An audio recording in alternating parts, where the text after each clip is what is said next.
오늘 말씀의 제목을 따라해 보시기 바랍니다. 하나님의 뜻대로 해야 합니다. 하나님의 뜻대로 해야 합니다. 우리 이 시간 옆 사람과 한번 이렇게 인사해 보겠습니다. 사랑합니다. 축복합니다. 이번에는 이렇게 한번 인사해 볼까요? 함께 기도해서 좋습니다. 토요일은 특별히 우리 한종직과 함께하는 그러한 기도하는 날입니다. 또한 자라나는 다음 세대를 위해서 또 함께 기도하는 날이기도 합니다. 특별히 오늘은 초등부서가 겨울 성경학교를 진행합니다. 낙동강 에코센터와 주기철 기념관을 방문하는데 우리 자라나는 다음 세대를 위해서 우리 계속 기도합시다. 또 날씨는 춥지만 아이들이 아주 활기차게 겨울 성경학교를 임할 수 있기를 간절히 축복합니다. 두드림센터 건축이 벌써 실내 인테리어 공사가 가열차게 진행되고 있습니다. 2층 강단과 천정이 다 이제 거의 실내 인테리어가 마무리되고요. 계속해서 3층, 4층, 5층 계속 진행이 되고 있습니다. 아주 근사하고 우리에게 꼭 맞는 그러한 공간들이 나오고 있는데 우리가 정말 기도할 때 하나님께서 지으시는 그러한 건축이 되길 소망합니다. 한번 같이 따라해 보실까요? 우리가 기도하면 하나님이 지으십니다. 이거 좀 반대로 한번 이야기해 보는 것도 좋을 것 같아요. 하나님이 지으시면 우리는 기도해야 합니다. 아멘. 하나님이 지으실 때 정말 우리는 기도해야 합니다. 하나님께서 원하시는 대로 지어져 가도록 함께 계속 기도하는 오늘 새벽이 되었으면 좋겠습니다. 오늘 우리에게 주신 말씀은 이 두드림센터 건축이 지어지는데 이 모든 건축의 주도자가 또 주권자가 누구인지를 오늘 메시지를 통해서 확실하게 우리에게 말씀해 주고 있습니다. 두드림센터의 건축의 주도자는 디딤 설계사도 아니고요, 오성 건설사도 아니고, 또 우리 담임 목사님도 아니고, 또 이 디모데 두드림 이 센터를 맡아서 함께하는 우리 부교역자들도 아니고요, 오직 하나님이심을 저는 믿습니다.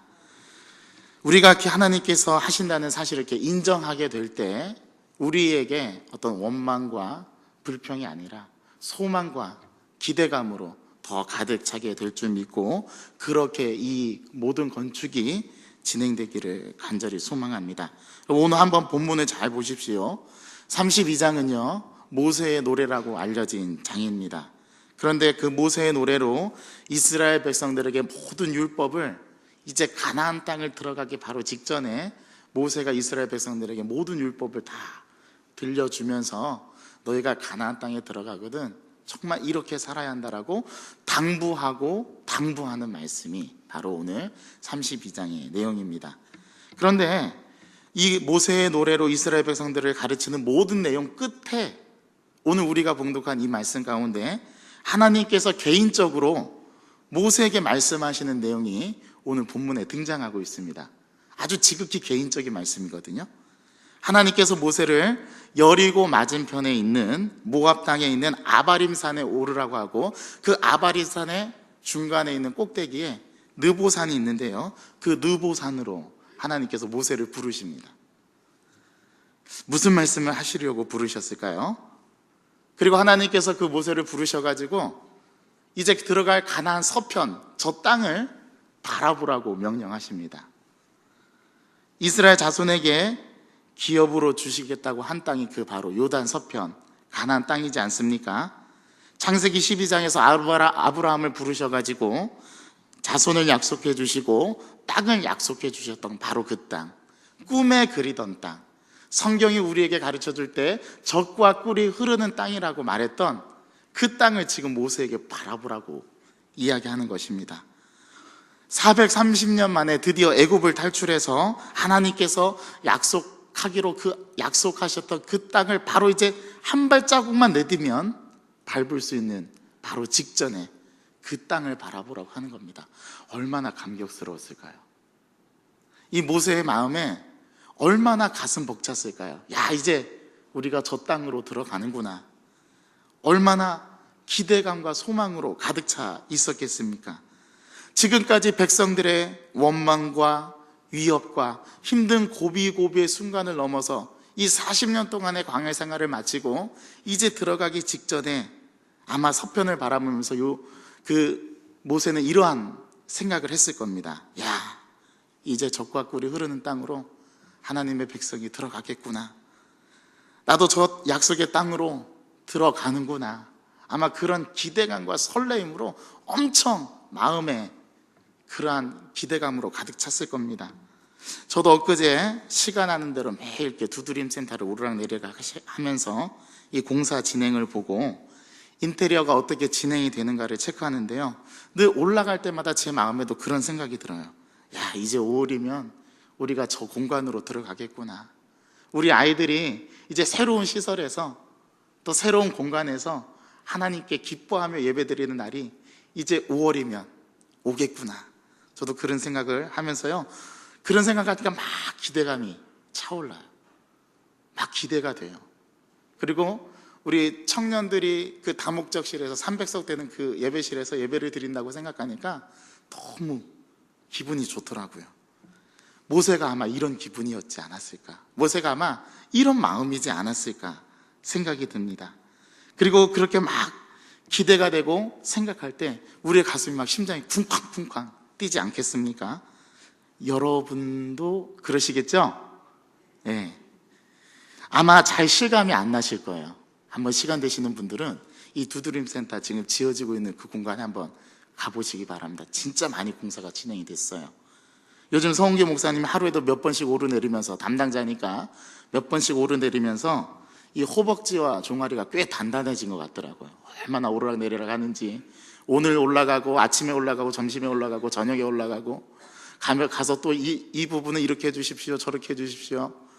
모든 그 부분들을 지금 체크하면서 성경 목사님이 하루에도 12번씩 오르락내리락 하는데, 제가 보니까 종아리와 허벅지가 엄청 굵어진 것 같습니다.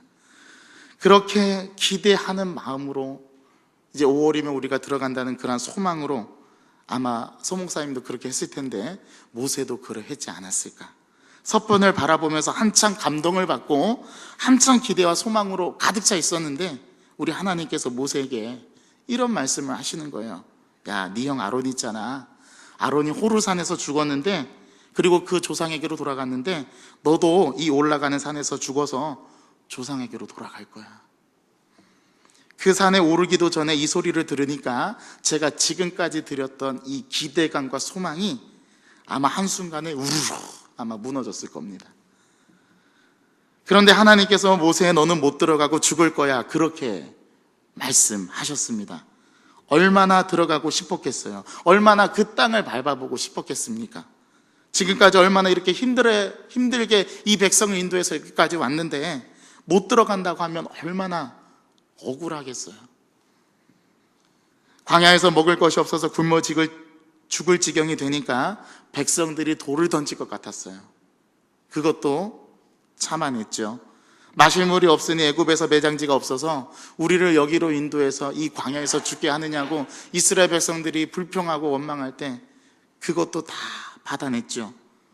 또 형 아론이 금송아지를 만들어서 백성들을 섬기게 하고 우상숭배에 빠지게 했을 때 모세가 하나님 앞에 이렇게 기도하면서 정말 이 백성을 용서해 주지 않을 거면 차라리 주의 책에서 내 이름을 지워달라고 그렇게 하나님 앞에 간구하면서 기도했던 모세 아니겠습니까? 그런데 이제 하나님께서 그 땅에 못 들어간다고 말씀하시니 얼마나 억울할까요? 여러분들이 다 집을 지어놓고 막 이제 들어가려고 하는데 어떤 서류상의 문제나 법적인 문제 때문에 자기가 지은 집에 들어가지 못한다면 얼마나 억울하겠습니까? 근데 모세가 지금 딱 그 심경인 거예요. 하나님께서 너는 안 돼, 너는 여기까지야, 너는 여기서 죽어서 심지어 가나안 땅도 아닌 이 모압 변경에 있는 느보산에 그 땅에서 너는 묻힐 거야 라고 말씀하신다면 여러분들 쉽게 받아들일 수 있으시겠습니까? 그런데 그게 하나님의 뜻이었대요. 이게 중요합니다. 그게 하나님의 뜻이었답니다. 모세가 가나안 땅에 못 들어가는 것이 하나님께서 원하시던 바였대요. 하나님께서 원하시는 뜻은 우리의 인식과 상식을 초월합니다. 인과론으로 보면, 원인과 결과를 본다면 모세가 가나안 땅에 들어가고도 남죠. 얼마나 이 백성들의 원망과 불평을 참아내면서 여기까지 왔습니까? 그것만 보더라도 모세는 들어갈 자격이 충분히 있습니다. 그렇지 않겠어요? 그런데 모세가 백성과 하나님을 위해서 얼마나 애썼는가 우리도 알고 성경도 그렇게 말하고 있습니다. 그런데 못 들어간답니다. 가나안 땅에 말이죠. 그 적과 꿀이 흐르는 약속의 땅을 밟아볼 수도 없다라고 합니다. 그리고 심지어 그는 가나안 지경도 아닌 모압 땅에서 죽어서 그의 시체가 매장될 거라고 하나님이 예고하십니다. 이게 하나님의 뜻이었답니다, 여러분. 처음에 이 말씀을 묵상할 때 모세의 심령이 돼 보니까 저는 못 받아들일 것 같아요. 하나님, 안 됩니다. 저는 들어가고 싶습니다. 꼭 들어가게 해주십시오. 이렇게 하나님 앞에 간구할 것 같아요. 여러분, 그러지 않겠어요? 그런데 실제로 간구를 했어요, 모세가. 신명기 3장에 보면 3장 23절에서 29절에 보면 그런 말씀이 나옵니다. 우리 신명기 3장 25절 한번 찾아서 읽어볼까요? 신명기 3장 25절 한번 찾아보십시오. 실제로 모세가 하나님 앞에 간구하는 내용이 나옵니다. 3장 25절의 말씀을 우리가 함께 받들어 봉독하겠습니다. 시작. 구하옵나니 나를 건너가게 하사 요단 저쪽에 있는 아름다운 땅, 아름다운 산과 레바논을 보게 하옵소서 하되. 그럼 모세가요 실제로 하나님 앞에 간구했어요. 하나님, 저 땅에 들어가고 싶다. 하나님, 왜 안 된다고 말씀하십니까? 저도 저 땅에 들어가고 싶습니다. 저도 백성들과 함께 적과 꿀이 흐르는 그 가나안 땅으로 저도 들어가고 싶습니다. 이렇게 말을 한 거예요. 그때 하나님께서 26절에 이렇게 말씀하십니다. 여호와께서 너희 때문에 내게 진노하사 내게 이르시기를 그만해도 족하니 이 일로 다시 내게 말하지 말라. 너 이제 더 이상 말하지 마. 너는 안 돼. 하나님께서 한마디로 딱 종결하신 겁니다. 이제 더 이상 이 부분에 대해서 가부를 묻지 마. 너는 아니야 라고 하나님께서 딱 잘라서 말씀하시는 겁니다. 한마디로 이런 말씀입니다. 너는 거기까지다. 너는 거기서 못 들어간다. 하나님께서 이렇게 한계를 정해 주시는 겁니다. 이게 하나님의 뜻이었답니다. 우리는 상식적으로 모세가 가나안 땅에 들어가는 것이 지극히 맞고 그게 하나님의 뜻으로 생각할 수 있지만 하나님의 뜻은 모세가 가나안 땅에 들어가지 못하는 것이었답니다. 우리의 생각대로 하나님의 뜻을 판단하면 안 된다는 결론이 여기에 나옵니다. 우리는 이렇게 하는 게 하나님의 뜻이 맞을 거야 라고 생각하지만 때로는 우리가 바라고 소망했던 그 뜻이 하나님의 뜻과 합치되지 않을 수도 있다는 것, 이거를 언제나 우리는 인정할 수 있어야 합니다.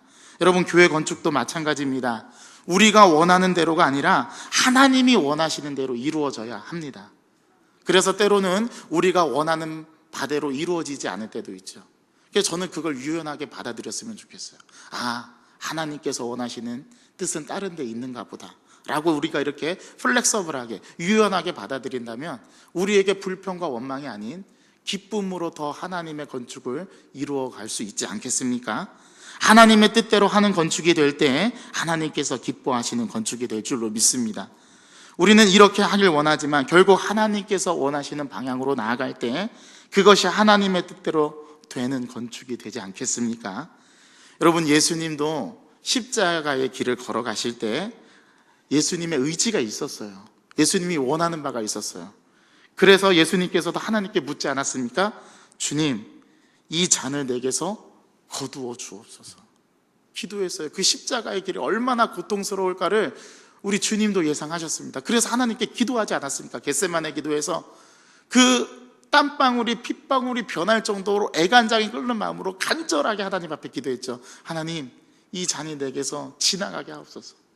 그런데 마지막 끝에 우리 주님께서 그 기도 내용을 절묘하게 바꾸십니다. 어떻게 바꾸십니까? 그러나 나의 원대로 마옵시고 아버지의 뜻대로 하옵소서. 이게 하나님께서 원하시는 기도입니다. 예수님도 그 잔이 지나가기를 원하셨어요. 그런데 마지막에는 나의 원대로 마옵시고 아버지의 뜻대로 하옵소서. 이게 하나님의 뜻대로 하는 기도인 줄 믿습니다. 하나님의 뜻은 모세가 가나안 땅에 들어가지 못하고 느보산 꼭대기에서 죽는 것이었습니다. 그런데 우리가 여기서 질문 한번 던져봐야 합니다. 그렇다면 왜 모세는 못 들어갑니까? 이유가 있지 않겠어요? 그 이유를 오늘 본문 51절에서 말씀하고 있습니다. 우리 32장 51절의 말씀을 제가 봉독해서 올려보겠습니다. 이는 너희가 신광야 가데스의 무리바 물가에서 이스라엘 자손 중에 내게 범죄하여 내 거룩함을 이스라엘 자손 중에서 나타내지 아니한 까닭이라. 이게 잘 무슨 말씀인지 모르시겠죠? 이 말씀을 알려면 민수기 20장으로 가야 됩니다. 민수기 20장에서 이스라엘 백성들이 가데스 바네아에서 12정탐꾼이 가서 정탐을 하고 돌아와서 보고하죠. 그때 단 2사람만이 우리가 올라가서 그 땅을 점령하자라고 주장합니다. 10사람은 우리가 올라가면 다 멸망한다라고 주장했죠. 그래서 이스라엘 백성들이 통곡하면서 울면서 호르마에서 회군합니다. 그래서 광야에서 12정탐꾼이 40일을 정탐하는데요, 그 40일을 하루를 1년으로 계산해서 하나님께서 40년 동안 광야 생활을 하게 하십니다. 그때 회군에서 처음 간 곳이 신광야였어요. 가데스라는 곳이었는데 거기 무리바라는 지명이 있습니다. 그 무리바에서 백성이 마실 물이 없자 하나님 앞에 또다시 원망하고 불평하죠. 그때 하나님께서 모세와 아론에게 명해서 너가 저 반석에서 명령하여 물을 내게 하라, 그렇게 하나님께서 말씀하셨는데, 모세와 아론이 그 하나님의 말씀대로 하지 않고 이 백성을 보고 화가 나서 그만 그 반석을 지팡이로 2번 쳐서 물을 냅니다. 하나님께서 쫀쫀하시게 그 사건을 들어서 너는 가나안 땅에 못 들어가, 이렇게 말씀하신 거예요. 그리고 그 형 아론은 호렙산에서 바로 죽습니다. 근데 모세는 이스라엘 백성들을 가나안 땅으로 인도해 가야 하잖아요. 그래서 하나님께서 모세를 살려주시죠. 그리고 마침내는 느보산에서 서편을 바라보게 하면서 너는 못 들어간다고 말씀하시는 겁니다. 여러분 한번 상식적으로 생각해 보세요. 모세가 시내산에서 하나님께서 친히 기록한 2 돌판을 받아들고 내려와서 이스라엘 백성들이 아론이 만든 금송아지에 절하는 모습을 보고 화가 나서 그 돌판을 내팽개쳐서 깨트리거든요. 하나님께서 그때는 아무 말씀도 안 하셨어요. 감히 하나님께서 친수로 기록한 돌판인데 네가 그걸 깨트려? 하나님이 그것 때문에 모세를 혼내시거나 모세에게 벌을 가하시지 않으셨습니다. 그런데 하나님께서 이 반석 2번 친 거는 그걸 기억하시고 모세에게 말씀합니다. 여러분 상식적으로 어느 잘못이 더 큰가요? 하나님께서 친히 기록한 그 십계명이 담겨있는 2 돌판을 깨트린 게, 그것도 자기 의지로 자기 화에 의해서 깨트렸는데 하나님이 그걸 가지고 뭐라고 하지 않으셨어요. 그런데 하나님의 말씀에 불순종한, 돌을 명하여 그 반석을 명하여 물을 내라 했는데 그 반석을 화가 나서 2번 쳐서 물을 낸 것에 대해서는 하나님께서 거룩함을 드러내지 않았다, 너희가 내 명령에 순종하지 않았다, 내 말씀에 순종하지 않았다 해서 모세와 아론을 가나안 땅에 밟지 못하는 결과로 하나님께서 그 이유를 설명해 주십니다. 불순종의 결과가 이렇게 무섭습니다. 하나님께서는 자기가 친수 기록한 2 돌판을 깨뜨렸을 때는 아무 말씀 안 하셨는데 하나님의 말씀에 불순종했을 때는 하나님께서 그것을 반드시 기억하시고 그 죄가를 하나님께서 물으셨어요. 이것을 통해서 우리는 무엇을 알 수 있습니까? 모세의 기능은 여기까지였던 겁니다. 율법의 기능은, 하나님께서 주시는 하나님의 말씀의 기능은, 모세의 기능은 여기까지였던 거예요. 하나님께서는 모세가 그 불순종한 것을 통해서 가나안 땅을 밟지 못하게 하셨습니다. 여러분, 우리는 우리가 원하는 바대로 했을 때 아무 문제가 없다면 괜찮지만 하나님의 뜻과는 다른 바가 될 때 우리는 사뭇 다른 결과를 맞이할 수 있다는 사실을 우리는 이 본문 속에서 읽어낼 수 있어야 됩니다. 그러니까요, 우리가 원하는 바가 중요한 게 아니라 나는 이렇게 생각하고 나는 이렇게 하기를 원하지만 하나님께서는 어떻게 하기를 원하실까가 중요한 겁니다. 우리는 우리가 원하는 바대로 쫓아가는 경우가 너무 많아요. 그러나 우리는 이것을 뛰어넘어야 합니다. 내가 원하는 바는 이거지만, 나는 이렇게 하고 싶지만 이것이 하나님께서 기뻐하시는 일인가를 한번 점검해 보자. 이것이 과연 하나님께서 원하시는 바인지 한번 기도해 보자. 이것이 우리의 신앙이 되어야 할 줄 믿습니다. 오늘 본문은 우리에게 이걸 가르쳐 줍니다. 하나님께서 원하시는 바가 무엇인지를 늘 묻고 깨달아서 내가 원하는 바는 있지만 내가 원하는 바대로 하지 아니하고, 주님, 마지막에는 이렇게 기도하는 거, 주님, 나의 원대로 마옵시고 아버지의 뜻대로 하여 주옵소서. 이러한 기도가 우리들의 삶에서 인정될 때, 그런 삶에서 적용될 때 하나님의 뜻이 우리 가운데, 이 땅 가운데 이루어질 줄 믿습니다. 우리는 그렇게 기도하지 않습니까? 하나님의 나라가 이 땅에 임하시옵고 하나님이 원하시는 바가 이 땅 가운데에서 이루어지기를, 그렇게 순종하며 살아가는 저와 여러분들이 되기를 간절히 소망합니다.